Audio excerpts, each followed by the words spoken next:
Hello friend, आप देख रहे हो हमारा चैनल ग्रो बुक्स। तो आज हम फिर से आपके लिए एक नई बुक लाए हैं, जिस बुक का नाम है मेक योर बेड। इसका मतलब छोटी छोटी चीज़ें आपके जीवन को पूरी तरह से बदल सकती है।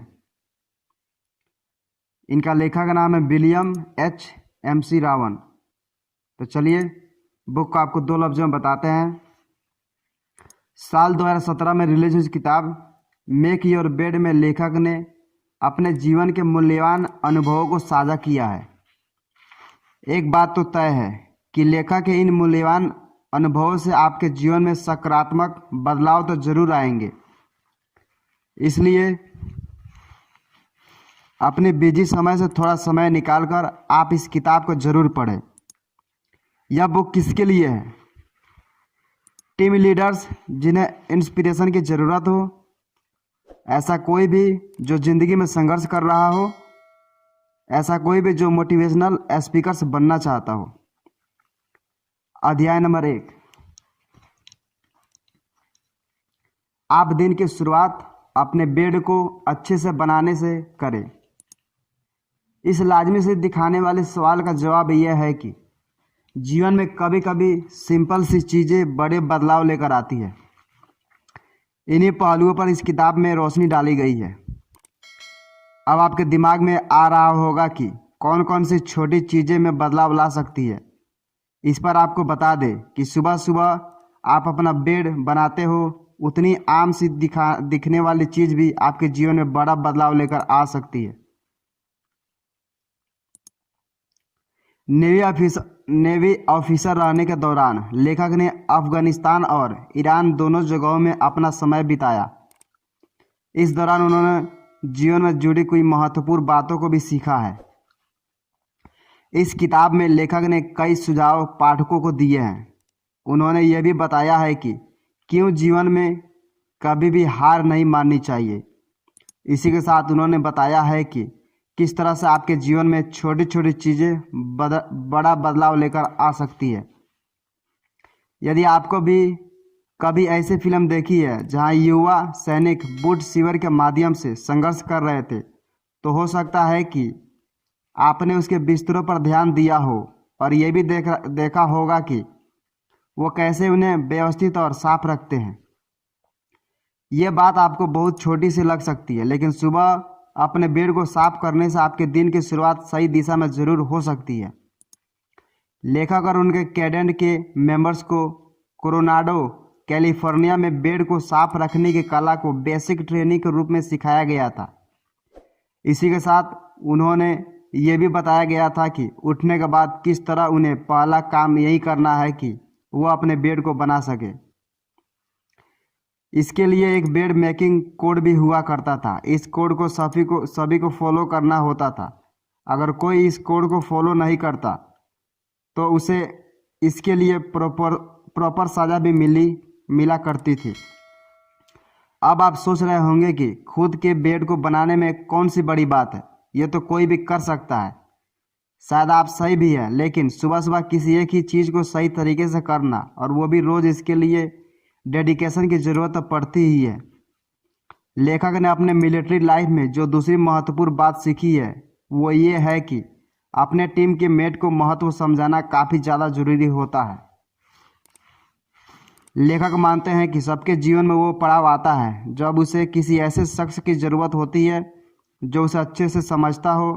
अगर कोई ऐसा आपके जीवन में हो जो हमेशा आपके लिए खड़ा रहता है, तो आपको भी उस इंसान की कदर करनी चाहिए।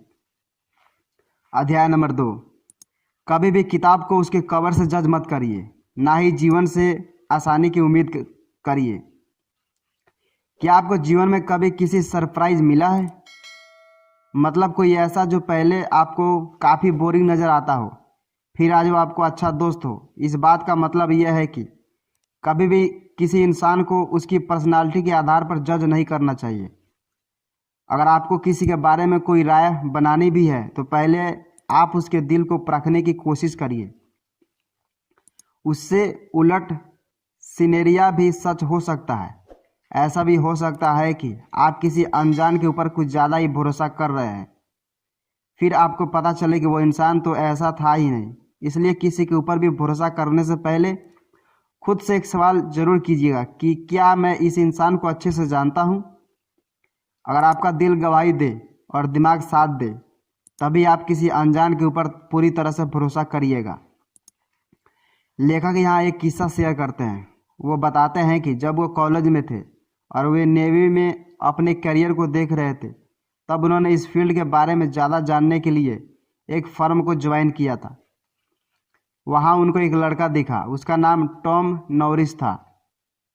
पतला दुबला और गंजा सा दिखने वाला उस लड़के को देखकर कोई भी नहीं बोल सकता था कि ये कभी नेवी ऑफिसर बनेगा। लेकिन फिर उसी लड़के ने वियतनाम में हुई लड़ाई को लेफ्टिनेंट के तौर पर लड़ा था और उस युद्ध का हीरो भी बना था। उसने अपनी ही जान लगाकर कई मासूम लोगों की ज़िंदगी को बचाया था।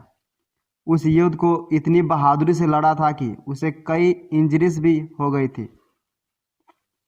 इससे हमको जीवन में एक और सीख मिलती है, वो ये है कि हमें ज़िंदगी से हमेशा आसान रहने की उम्मीद नहीं करनी चाहिए।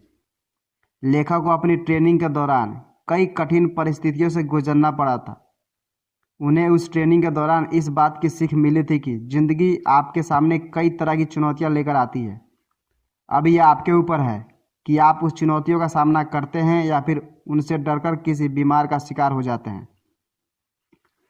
रीडर्स को आर्थर यही सलाह देना चाहते हैं कि ज़िंदगी में दिक्कत चाहे कितनी ही बड़ी क्यों ना आए, आपको हमेशा इस बात का ख्याल रखना है कि हर अंधेरी रात के बाद एक सुबह जरूर आती है। आपको बस सब्र रखते हुए उस सुबह का इंतजार करना है। अपनी असफलता से सीखते रहिए और रिस्क लेने से कभी मत डरिए। कि आपने कभी ऐसा इंसान को देखा है जिसे असफलता अच्छी लगती हो? आपका जवाब होगा कि नेगेटिव चीज़ें किसे पसंद होती है। असफलता शब्द में ही नेगेटिविटी छुपी हुई है। लेकिन अगर आपकी अप्रोच सही है तो आप अपनी असफलता से भी ज़्यादा फायदा उठा सकते हैं। एक बात आपको याद रखनी ही होगी कि भले ही आपको कुछ सीख दे या ना दे,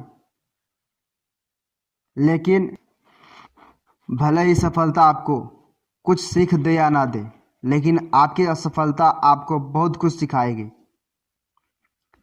जीवन में कई बार ऐसा होता है कि असफलता हमें बहुत ज़्यादा कष्ट देती है, लेकिन इसका मतलब ये नहीं है कि हम उस असफलता को अपने भीतर बैठा कर रख लें। हमें अपने दिमाग को हमेशा ही खोल कर रखना चाहिए। नेवी में अंडर वाटर ट्रेनिंग के दौरान लेखक जिस टीम का हिस्सा थे वो टीम ज़्यादातर आखिरी स्थान पर आया करती थी।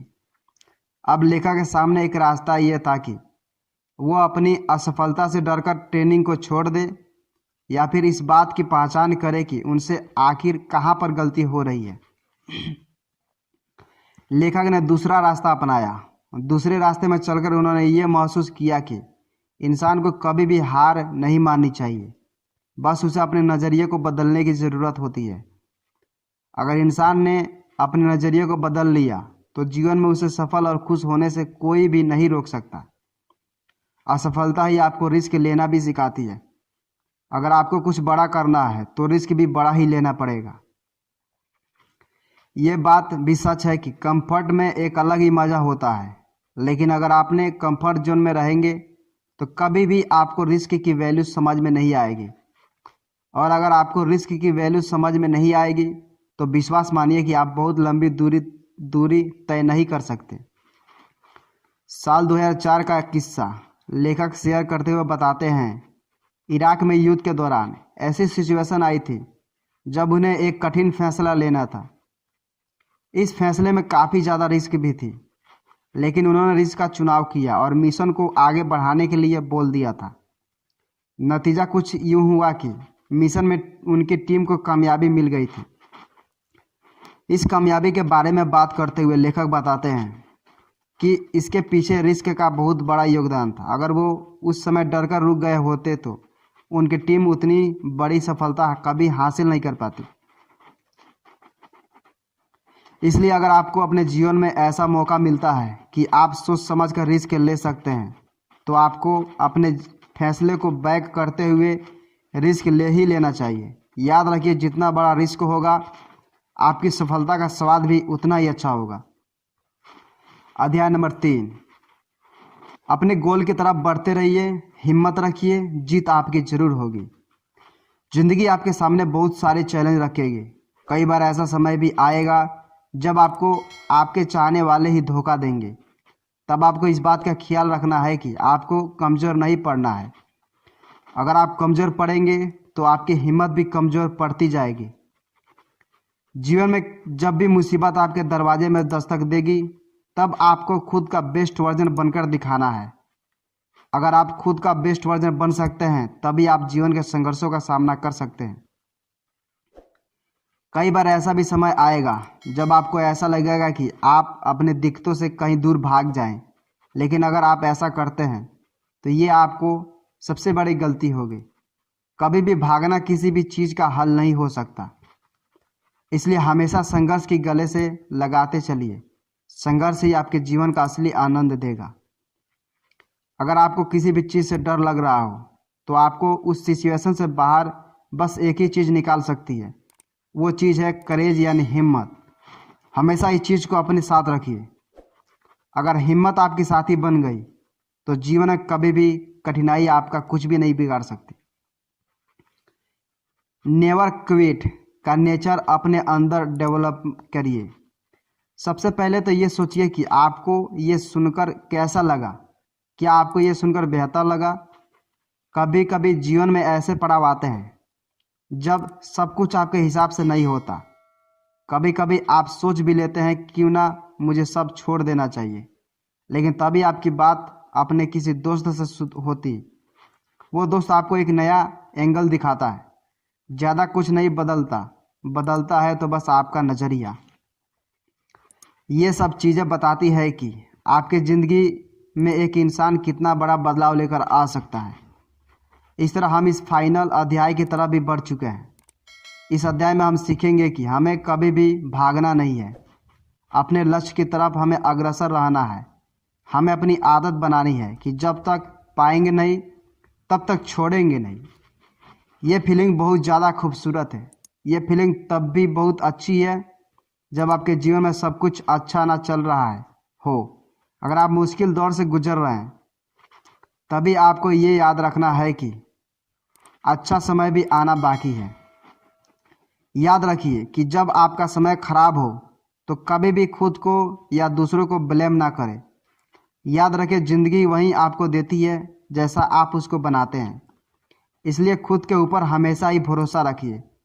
अगर आप खुद के ऊपर भरोसा रखोगे तो एक दिन ऐसा ज़रूर आएगा जब जीवन भी आपके ऊपर भरोसा करेगा। इसी भरोसे से जन्म होता है कर्तव्य का। अपने कर्तव्य को ईमानदारी से निभाते जाइए। जितनी ईमानदारी से आप अपनी ज़िंदगी को देखेंगे, ज़िंदगी भी उतनी ही ईमानदारी से आपको कुछ बेहतर देगी। लोग कहते हैं कि इस दुनिया में जो जैसा करता है वैसा ही भरता है। बस हमें अपनी सोच को बदलना है। हम जो चाहते हैं वो हम पा सकते हैं।